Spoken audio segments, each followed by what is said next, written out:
Hi, everybody. My name is Mike Manning. Welcome to Capital to the Coast BNI. Each week, we bring you a local small business success story, either from the Triangle chapters in the Raleigh area or the coastal chapters in the Wilmington area. And if you're not familiar with BNI, it is Business Networking International, the world's largest networking organization. Each week, there are 30 chapters in the Triangle and 9 chapters in the Wilmington region to get together, and our goal is to help each other grow our businesses. And our guest this week is Julie Price with JoCo Plumbing.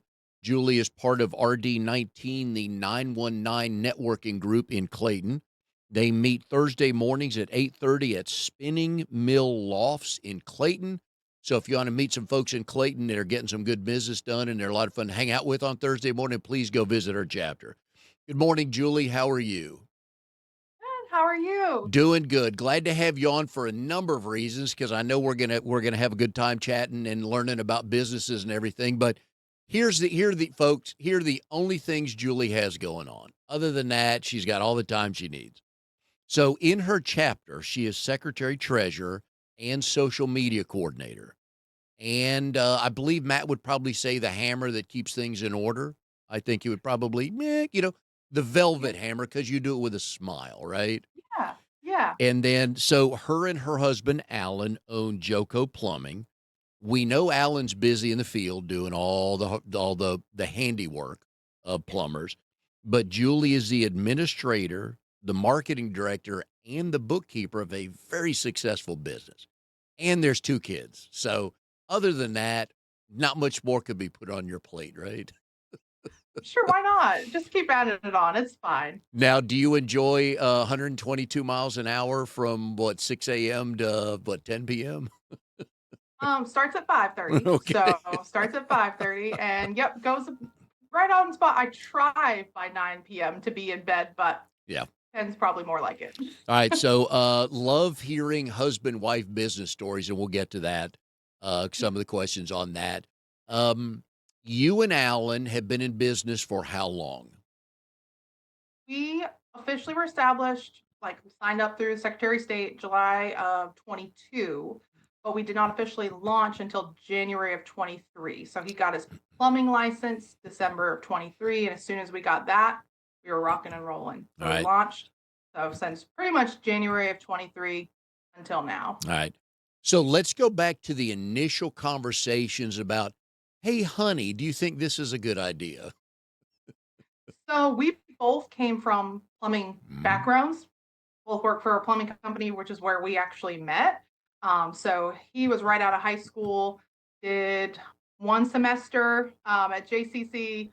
School's not his thing. He's very mechanically gifted, not when it comes to books. So at right after one semester, he started working for a plumbing company and started working in the warehouse. Then became a tech assistant and worked his way up to being their top service tech and was there for like 13 years. I came in the picture in 2014 when I moved from Massachusetts to North Carolina.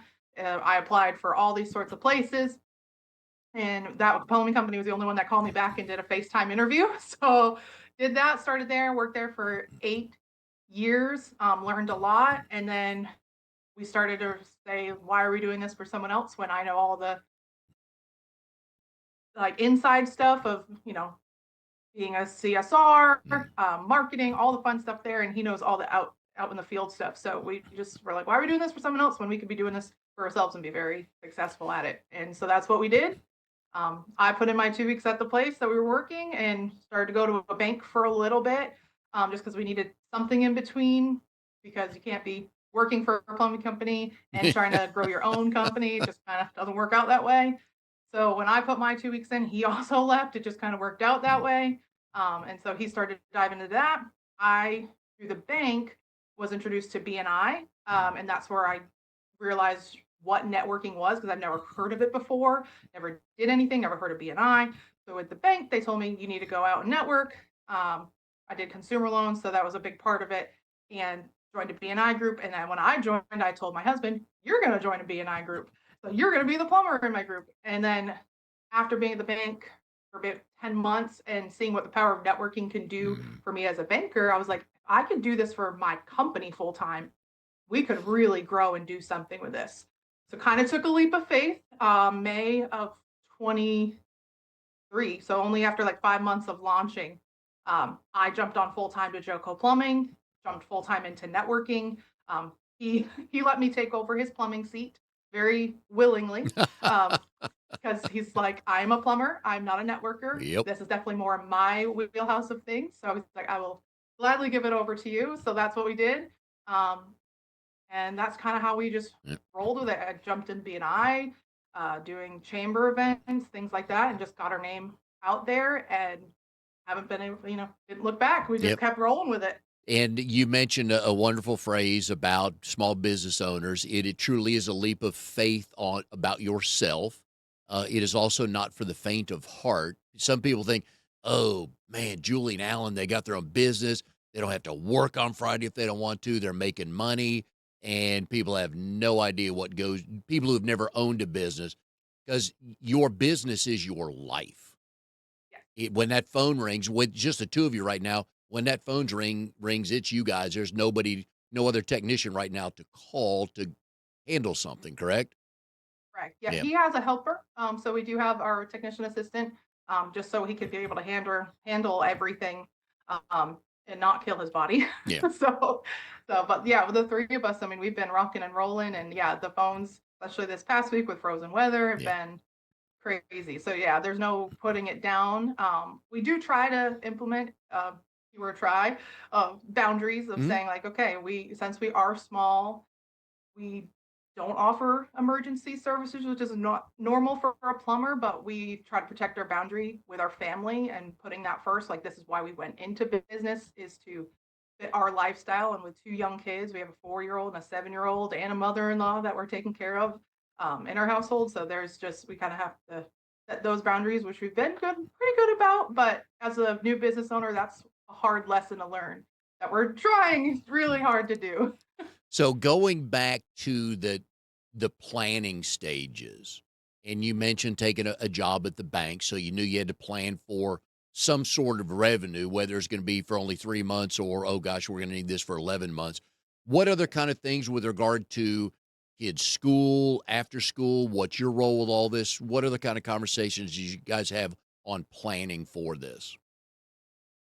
Planning wise, a lot of it was just seeing like where we are with our budget, what we can handle. Luckily, we're in a industry that's in very high demand, and it's an essential trade to have. So a lot of our calls that we get, it's not a matter of wanting things, it's a matter of necessity. So we're lucky in that aspect that business has been really steady and reliable, on Alan's, or half of, the plumbing side of it. Like, once we went into a few houses, we were able to just grow right from the beginning with word of mouth by doing a good job, which is key. Mm. Actually doing the work you're going to say you're going to do and doing it, well. So we were lucky in that aspect. But like, I mean, I had experience with the bank. I knew what a home equity line of credit was. So I was able to use that, and we kind of use that as a buffer. So there's definitely a lot of financial things you got to take advantage of. And then it is scary to know, like, okay, well, we're going to charge these things on this, and you do use your house as collateral. But I had so much faith in myself and Alan that I knew it wasn't a risk. It was a matter of just like, we had to do it, and we have to use these funds at first. And I know we'll pay it back, and we're just going to grow from there. So a lot of it's, having some budget, talk to, some bankers, talk to, your investment team if you have, a financial advisor, and see what options are available, to just try it and just don't be afraid. You just got to do it. How did you go about buying a truck, equipment, and all those things? So a few things. So like I said, we did use a lot of our home equity line of credit. We kind of use that as a good, the equity we put into the business in the beginning. We were lucky enough to buy our truck from our previous employer. So they phased out some of their trucks and they bought all new trucks. And luckily we had connections with them that they're like, hey, we're selling this truck that's already fitted for plumbing. You want to buy it off us for $10,000 flat. Mhm. And Yep. so we said, hell, all right, don't know if we can swear. Said, heck yeah. You're allowed. Like, Yeah, absolutely. yeah. Um, So, I mean, a lot of things were just lined up in a way that, I mean, consider it luck, consider it good karma. I don't know Yeah, what you want to call it, but we were in the right place at the right time that we were able to yeah. buy that equipment for a really great price and Yeah, get ourselves rolling. and a couple things on that. So first of all, that tells me that you and Alan had a good relationship, and this was at Pools Plumbing, right? Correct. So we'll Yep. give them a shout out, all right? So you 2 had a good relationship with them, and you left the company in good standing, otherwise they never would have called you. Yeah. And we And had connections too. yeah, His dad actually still worked there, okay, as their maintenance person. So we were able to, kind of have an insight there. But I was able to show up there, sign titles, do everything, talk yeah. with them, and we were still cordial, And then like the that. the other thing that I think one of the better early decisions you made was we don't have to have a brand new $48,000 truck. Yes. Yeah, especially for our one guy right now. Eventually as we grow, we want to put our new technician that we get, which goals within this year, buy a new truck for them. So we know that they're set up, they're good. And we don't mind putting ourselves in the crappy truck Mm. and going, if it breaks down, we're okay with that, but we know that they're safe, they're good, and we'll keep on building it that way. Yeah, and you have one of those, and in BNI, we call them seats. So Julie has the plumbing seat. We don't need you, like you said earlier, until we absolutely need you. And then it's like, how quick? It's not, hey, I'm just checking prices, Julie. It's like, how quick Right. can you get here? Correct. Yep. So it's definitely we're definitely a necessity based thing, which is why it's important for me to be in BNI Mhm. and out in events like that so I'm top of mind. Yeah. So it might not seem like I'm doing things in the immediate, but knowing I'm still there and that when that water heater goes, you're going to remember Julie Price, JoCo Plumbing, and we're going to be the first one you call. Yeah, and I don't know if a lot of people realize that in the plumbing and electrician worlds, there's a shortage of workers. Oh, for sure. Absolutely. Yeah, unfortunately, with the generations coming up, everybody's kind of switched to IT or things working Mhm. from home and not very mechanically uh, inclined things. So the trades are just a dying breed of people. Mhm. Yeah. So, which is good and bad. I mean, it's hard because it's hard to find good help, to teach and kids that actually want to get their hands dirty and learn and use their skills and their brain in a different way than what they're usually used to. But at the same time too, we can kind of monopolize on it a little bit. I hate Oh, to use that yeah. word, but I mean, if you need someone, we can charge what we can charge and justify and do things Mhm. that people are going to pay because they just simply don't know how to do it. Like you Yeah. just rebuilding a toilet. People don't even know how to do the basics of that. So, And but love we do yeah. pride ourselves. We try to educate our Mm. customers on our clients. We're really big advocates of educating people on their plumbing system, how it works, what to actually be worried about, what's okay, what's normal, what we personally do at our house. I try to really help our customers in that sense. We're not just trying to take Mhm. their money. We want to make sure that they're being taken care of. And Because, you like our also yeah, slogan says, we give a crap. yeah, there So, you go. And, you also in a and I'll say this the right way, I think everybody will know what I mean. You don't mind getting those calls from the do-it-yourselfers who got a third of the way into replacing their toilet, and they're like, "Hey, Julie, I'm one third of the way through, and it's a mess. Can you come over here?" absolutely. Yep. Those are our favorites. I was like, kudos, we're trying. And it's like, now, yeah, let the professional take over. We got you. Yep. We'll take care of you. All right, so you mentioned work around the house and stuff. So does Alan have a honey-do list when he gets home every day? Um, No, actually not too bad. We're pretty both like equally doing things around the house. Okay. So we're pretty good about that. So like he actually he'll we have a deal that he has well not has to, it just because of my ADHD. He does the laundry in a sense of he washes it and dries it because I'll forget it. Ah. But I have to fold it because it has to be done in a certain way. So we have a deal. He does that half of it and I'll do the second half of it and it works. I like that. Now, how long did it take you guys to figure that system out? Um, probably probably a few years because I'll leave it in there and then it stinks and it's awful. But then I watch him fold it and it makes my eye twitch. Yeah. So we got a system down. So we got a good system down now. I do the most of the laundry at our house because I work out of the house. I'm a pretty decent folder. We don't have anything, but I've never learned how to fold a fitted sheet, so I just leave that for my wife to fold because I've tried and tried and tried, and it never looks good. I got it down, so I'll help you out. I got you. What am I? So I always have a couple questions for husband and wife, partners, owners. Uh, so two questions. What do you talk about after 6 o'clock, and who breaks the tie? Who breaks the tie? Yeah, Ooh. you know what I mean. You know what I mean. Um, so well, a good thing with us, so like I said, we met each other at work at a different company. So our dynamic has always been in a work relationship. So I guess from the beginning, we've been really good at working together in a plumbing aspect and then knowing when to cut it off and separating work from personal time. So when we started the business, we didn't have to learn that. We already had years of doing that together because I worked in the service section and so did he. So I he was already used to me telling him where to go and how to do it. So that wasn't really having to be a learned thing for us. And I think actually Alan's better at cutting it off of, you know, time wise of saying Right. like, okay, it's 5 o'clock, we're home, we're Mm. done. Because I could spend hours on the computer and with my ADHD, I'll hyper focus on things and start to go. And he's like, okay, come out to the living room, we're done. But I guess in a sense of tie, I don't know, we stay in our lanes of our kind of our niche things. Like he's out in the field, he knows what he's doing. He takes care of his truck and all of that type of stuff.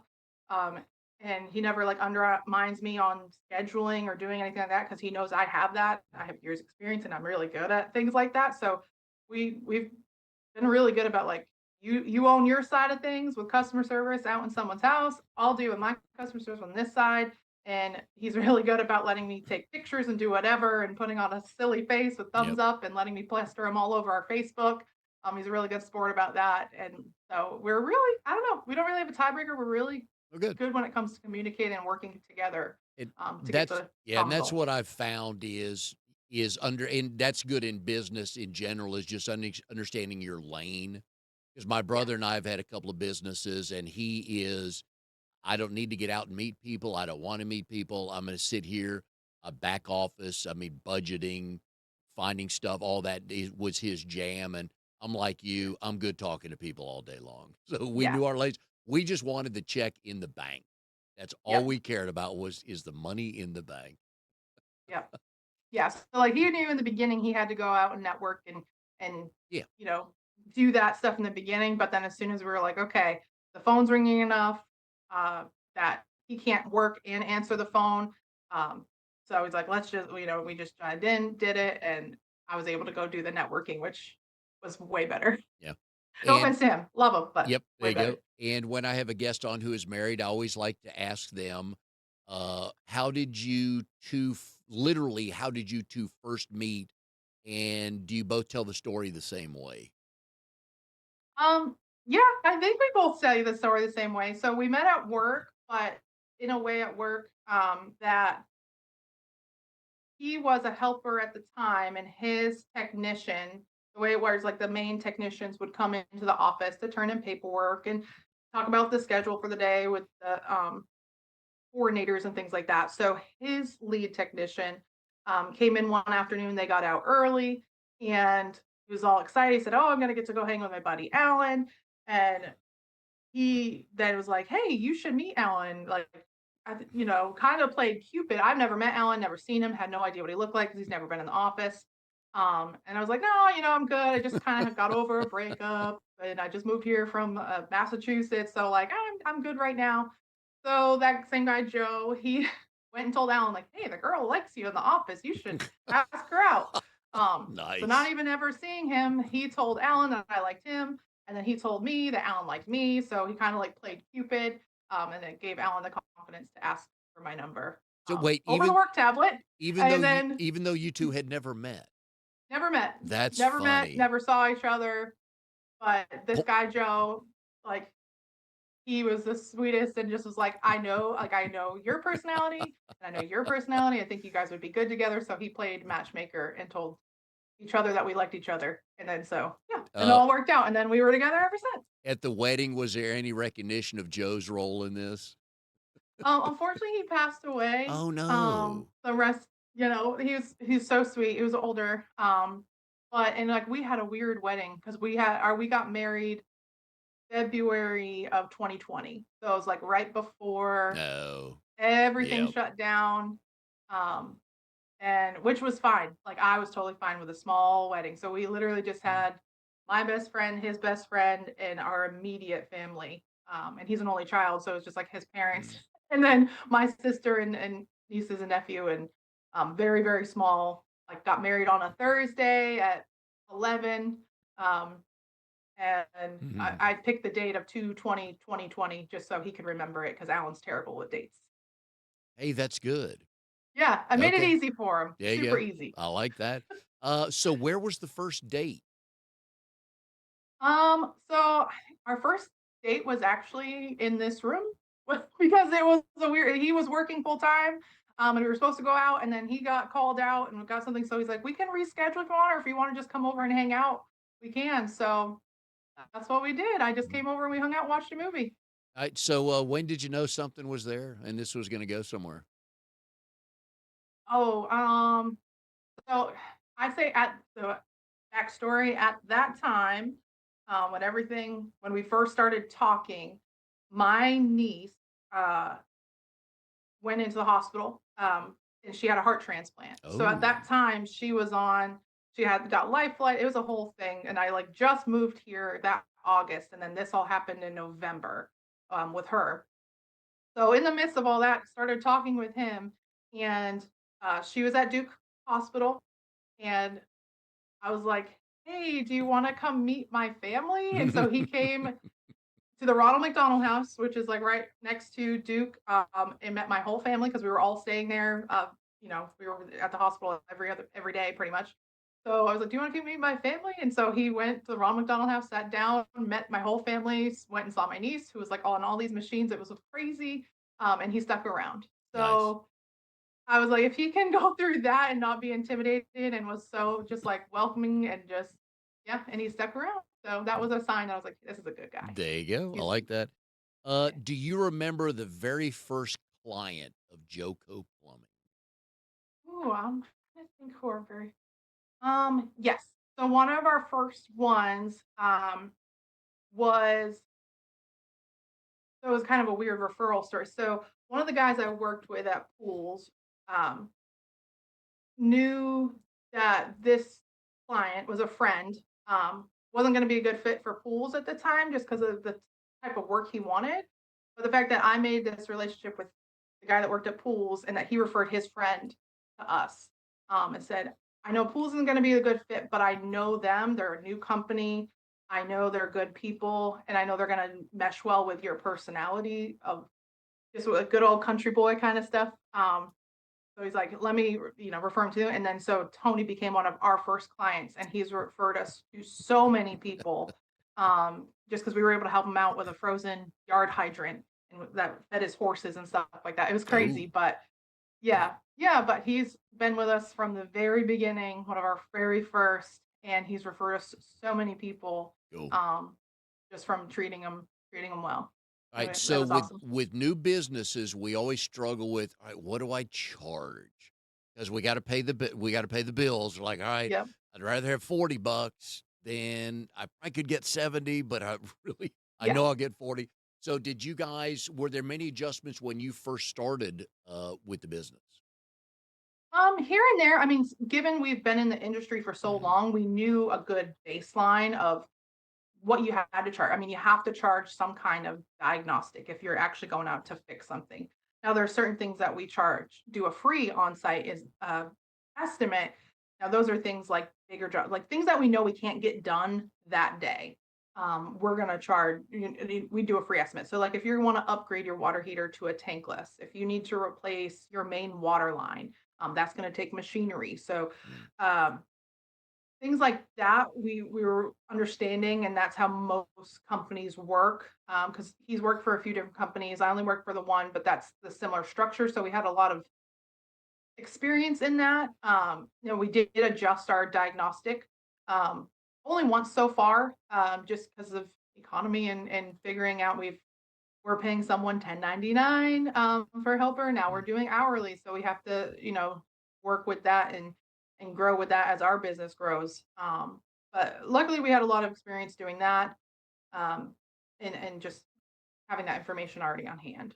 Yeah, and it's a good thing you guys had that industry knowledge because Yeah, many businesses like, well, and we always sell ourselves short. I mean, yeah, like I had a conversation the other day with somebody about pet sitters, yeah, and you always charge about $10 more than what it would cost them to board their dog, and say, yes, yeah, our price is worth it because your dog gets to sleep in their own bed. yeah. It's a Instead of luxury. so if it's You're 90 paying for that. if it's $90 to board your dog, to board somebody's dog, the pet sitter should not be charging $40. So, Yeah, they should be charging more, yeah. so that's good that you guys had that, though. Yeah, Uh so we're good with that. We're still kind of working out kinks of like what we should be charging for certain jobs, and how that works. I listen to a lot of podcasts, so I get a lot of guidance from that about how you're supposed to, mark up and charge for your hours and how you should calculate your yeah, hourly rate because you got to accommodate for all your overhead and things like that. Luckily, I have time on my hands to figure all that out, and that's what a lot of I think trades are missing.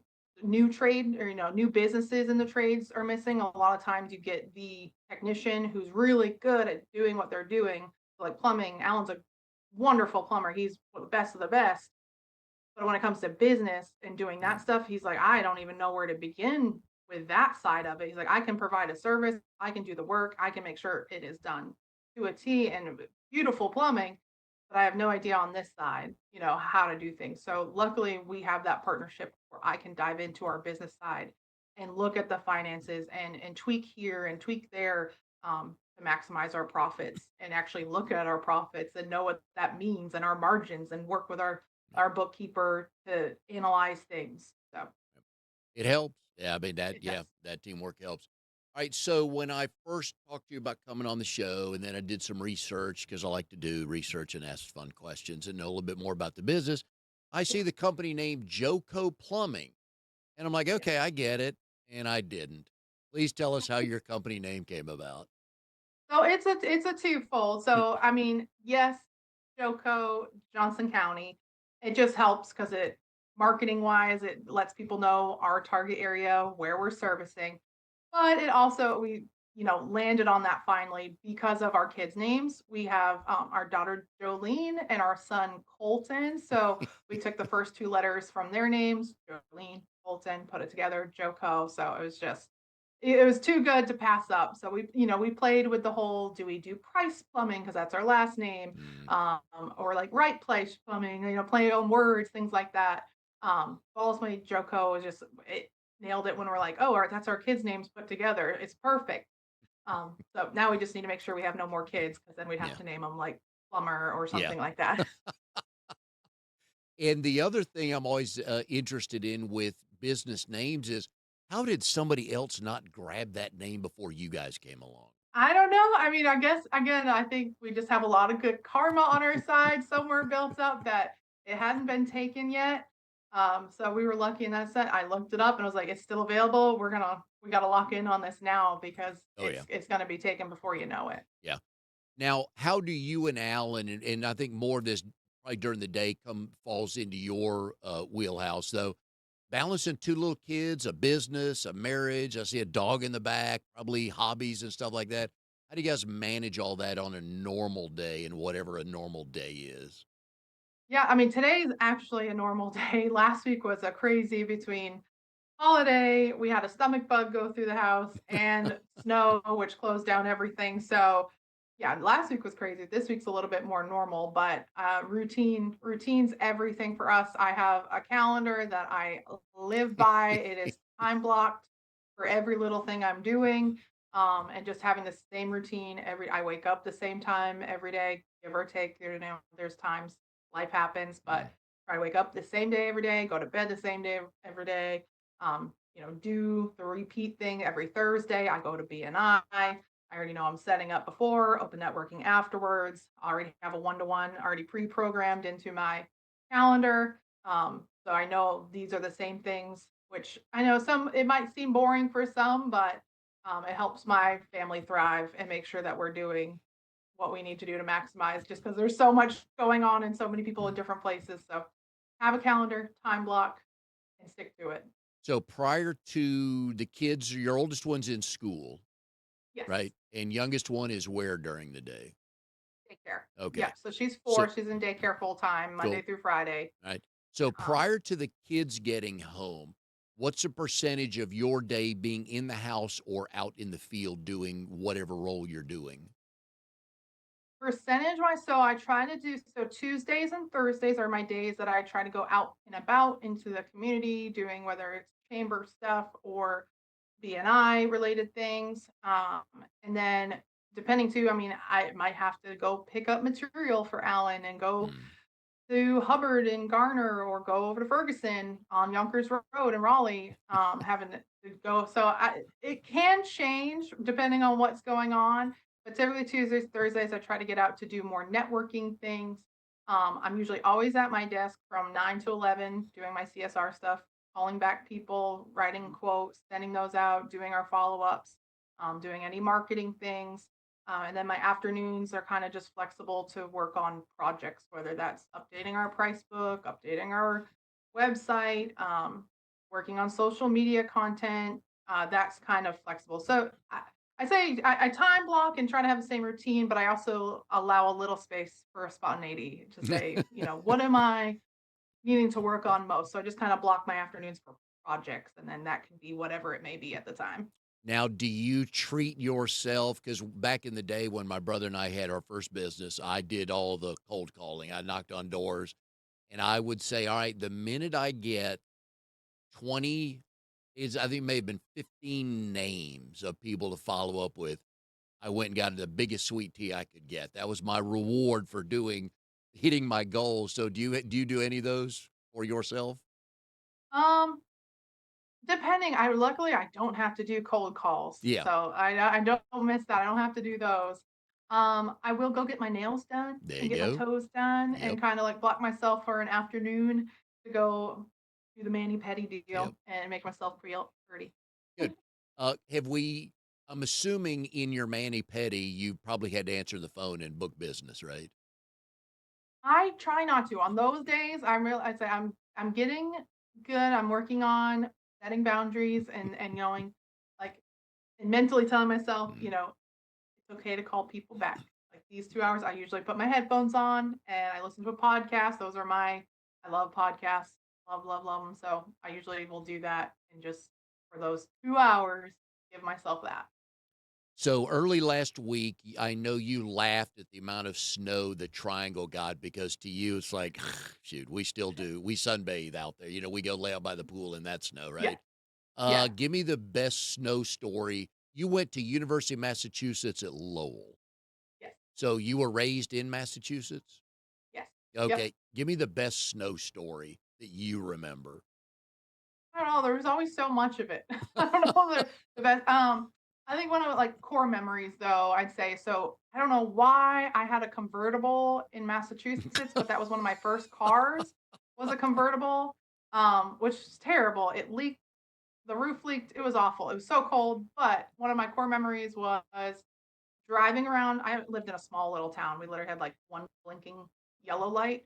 So when you think Mass, I was like 45 minutes outside of Boston in a suburb. But just driving around town with my 2 friends with the roof down in the middle of January while it was snowing and we had the heat blasted. And I'm a musical Broadway kind of geek, so we were like blasting Rent or something at the top, singing at the top of our lungs, driving around, just having a good old time and drifting in the snow and with the roof down. So yeah, that was one Did of my best did you get some snow looks times. from people that you passed on the road? I think it was like midnight. We were driving around. I was older, so we were. I mean, innocent fun. We weren't doing anything wrong, but we were just, yeah, driving. I mean, probably we probably did Yeah. have looks, but we were just in our own world, having a blast, just singing musicals and driving around in the snow. I always like to ask my northern friends, do you have a story of jumping off your roof into a snowbank? I don't think I actually jumped off, or I mean, I could have easily. I just don't think my mom allowed me.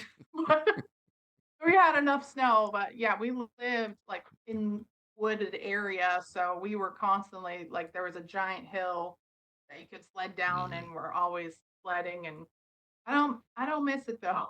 It was fun, but it's just cold and it's miserable. And then when it gets to like April, it just Mm. becomes all slush, and like that's what people don't talk about. Slush. Ugh, it's awful. Now, I've met some people that have moved down here from the north, and eventually their family followed them down to this area. Has that happened with you? I was the follower. Oh, So my sister moved down first, then my parents moved down, and then when my parents moved, I was like 22 at the time, so I was still in or still in college. And I was like, I'm not moving to North Carolina. What are you talking about? Like, I'm not moving. I'm going to school. I have my friends. And then after 2 years, I moved down yeah. because I visited and I was like, you know what? The 70 degrees in December. It's Christmas Day. We're sitting outside drinking coffee. I was like, okay, I can get used to Yeah. that. So And yeah, and after 2 years, finally I moved down, and then Grandma was the last one to move down. So and we're all yeah. we're all here. And how many times have you been back? Let's see, only a handful. I Yeah. under 5 times Yeah. I've been back. Um, We're getting better this year. Last year I went and saw my girlfriends twice because I got one that still lives in Lowell, Mass, and then my other girlfriend lives in Maine. So we did last year. We got in last January. Went up to Maine, and I brought Alan because Alan's born and raised here. If you ever hear him talk, you know. Um, but he's born and raised here, so he's never seen like snow. So I Oh, was like, yeah. you know what? We're gonna book a trip to Maine in January. I guarantee we're gonna see snow. So luckily we got there, spent the weekend, a long weekend there with them, and it did snow that weekend. So we actually got to build a snowman. We got to Hey. go sledding, do all the fun things, got some lobster. So he got to have the New England experience, and it was awesome. I don't know that I've ever met a graduate of the University of Massachusetts at Lowell. What was the best thing about going to school there? So at first I went to UMass Amherst, which is Okay. like the bigger one. It's a big party school. It's a big school.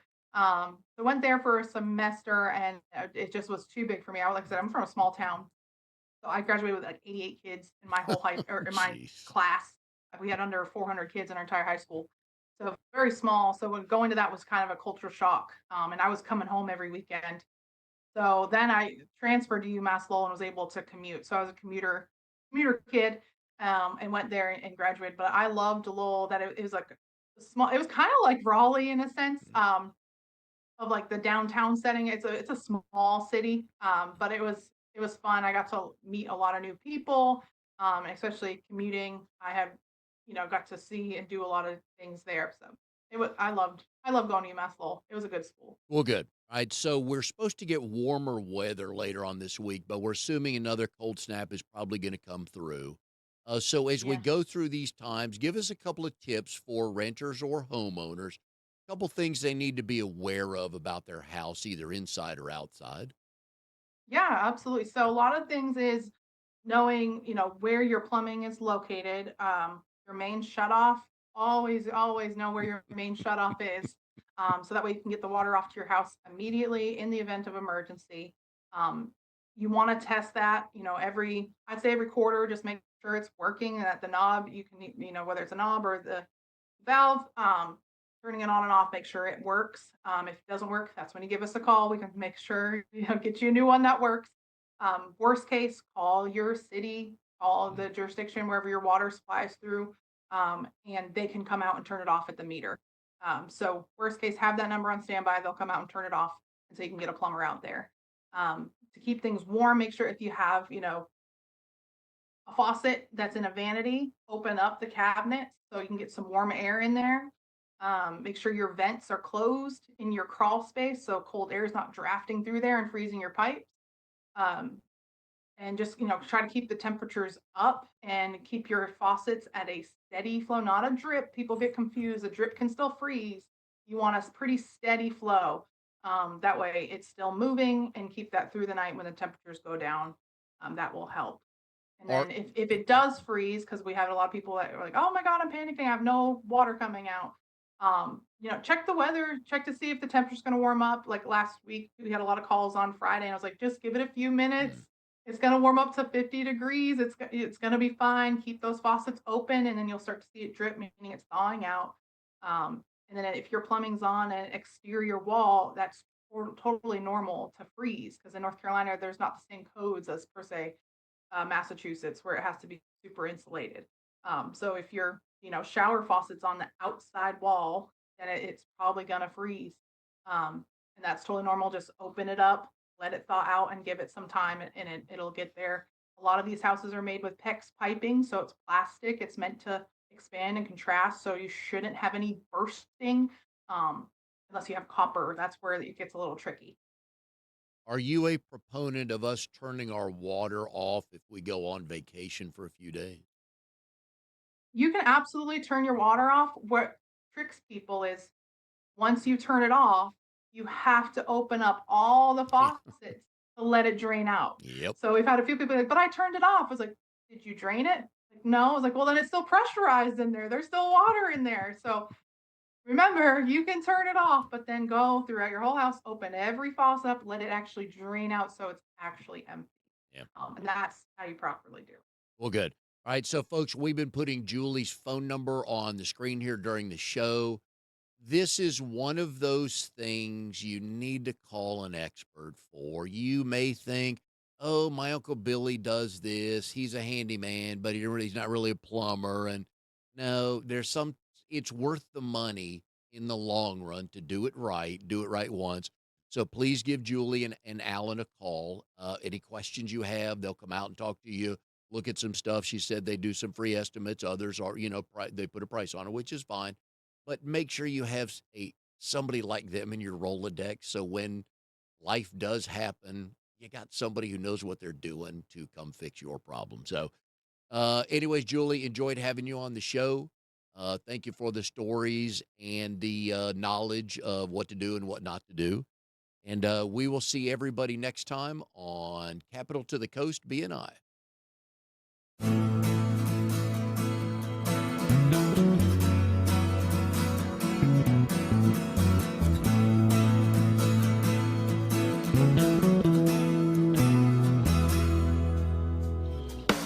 You are tuned to the Nissan Communications Network.